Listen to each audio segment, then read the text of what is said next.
Hey everyone, Julian here, and today I'm going to be talking to you about how to make techno atmospheres. You can get the project file and samples from this video in the description for free, so make sure to check that out. And yeah, let's dive in. So, like I said, this video is all about how to add atmosphere to your techno tracks and sort of like what makes a good atmosphere for a techno track. So, I have this loop in front of me. You heard it in the intro. And there are kind of a few things going on here that add to the atmosphere. So the first thing I want to talk about is noise. And in here I have two background noises. We have this vinyl noise and then this cassette noise, which they're both pretty quiet, but they're in there and they're just adding noise to the background. But yeah, so this is pretty important. Like, I really can't think of a lot of techno where you wouldn't want to use like some kind of background noise or something. And the reason for this is because it sort of just adds texture. Like, having something like this going the whole time throughout your track, like I said, it just adds texture. It adds this sort of like randomness that you really can't just get by, like, I guess just putting white noise in the background or something like that. Like, it adds this really organic kind of noise to the background. So yeah, so like different types of noises are definitely a good idea. Like here I have the vinyl noise and the cassette noise, like I said. And then, so, you kind of just get both of them and they combine and you get the best of both. So then another thing would be like different kind of tonal layers you can add to the background for the atmosphere. So I have two here. The first one is this thing which I made with Operator. And then this one which I made with Granulator. And so the first one, like I said, I made it with Operator. It's actually pretty simple. Basically, it just plays this note the whole time. Just C, that's what the key this track is in. And then what we have is I have some white noise here in Operator. The envelope is just set default. And then I have a bandpass filter on that with the resonance all the way up and then the frequency set like that. So what this bandpass filter is doing is this is creating a sort of tone. If I turn the resonance down, you'll see that essentially you use the frequency and then the resonance to sort of like create this tone, and then you tune it with the frequency. So the way that I did this was if you just right click on the frequency, you can actually do this thing called play by key, and what that's going to do is it's going to key track it. So essentially whatever note you play on your keyboard, the filter will match that. And yeah, so it allows you to play things that are like in tune like this. So yeah, so then after that, I have an LFO on there. You can see it's on the volume, and I have the rate and the amount set like that. So this is just making it sort of fluctuate a little bit more. You can hear when I don't have this auto pan on, it's kind of just like getting louder and quieter, sort of like predictably. But the whole point of this is that it's just sort of playing off of this auto pan, which is doing like this. It's doing like this sort of quarter note, like side chaining kind of thing. It's playing off of that so that you just get like this kind of randomness. Like, it sounds like it's kind of like constantly changing.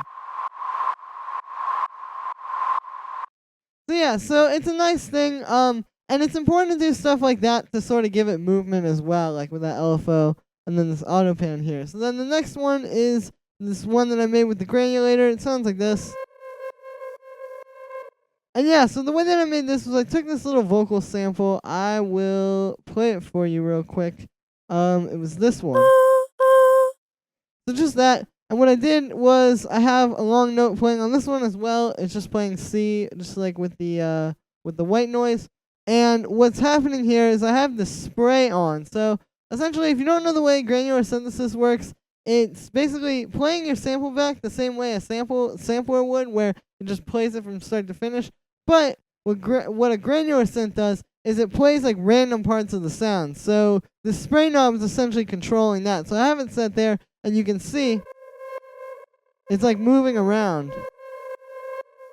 And this is how we get this kind of like constantly changing sound. So it's a nice way to, like I said, just sort of create things that are like constantly changing like that. Like, it's never going to be exactly the same or exactly the same combination of parts of the sample that play twice. So it gives you some nice randomness again. And you'll notice that's kind of like a thing I'm going for here with all of these layers.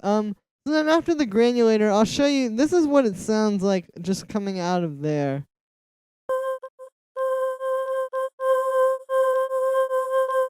So honestly, this is a pretty cool effect too. You could probably use this. But yeah, so that's just kind of sounding like that. And then I put it into this grain delay. And what I did with the grain delay was I set the time like that, and I turned the spray up a bunch. And you can hear that's what's giving it like this kind of like swarm sound. Like it kind of sounds like a swarm of vocals to me. That are like all slightly out of tune with each other. Kind of creating this interesting thing. And it also helps to flatten the sound out a little bit too. Like this one cuts out a little bit too much. When you add the grain delay, it kind of keeps it ringing out. So then after that, I have this erosion, and you can hear what this is doing. So I kind of like tuned it. I believe it's doing a C, the same note as this vocal is playing. But yeah, I just have this frequency set here, and then the amount. And it's creating that sort of like tone in there. So this is just a nice way to add some texture and kind of like, again, this just coming out of the granulator sounded a little bit too vocally. So I was just trying to do some things to kind of switch it up there. So then after that, I just have this auto pan, same one I had on the operator layer where it's just doing like this kind of fake sidechain thing. And then I have an EQ8 cutting out some low end. So yeah, so that is kind of like two of the main ways you can add atmosphere, between adding like different noises like vinyl noise and cassette noise and stuff like that, and then like these cool kind of synth layers. You know, you can really add a lot to your tracks. If I turn all of these things off and just play this, you can kind of hear.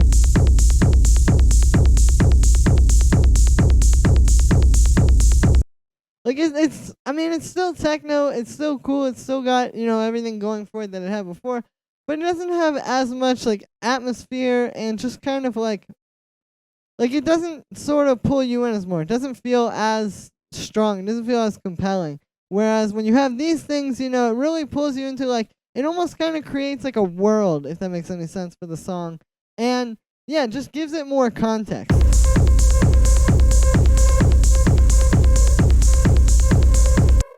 So that's going to be it for today, guys. Like I said, I just want to talk about some quick ways you can add more atmosphere to your techno tracks. Make sure to get the project file and samples from this video in the description for free. You can just go get that first link. Can't miss it. Make sure to like this video as well as subscribe. And check out my social media, which is on the screen right now. Thank you again, everybody, and I will see you tomorrow with another tutorial.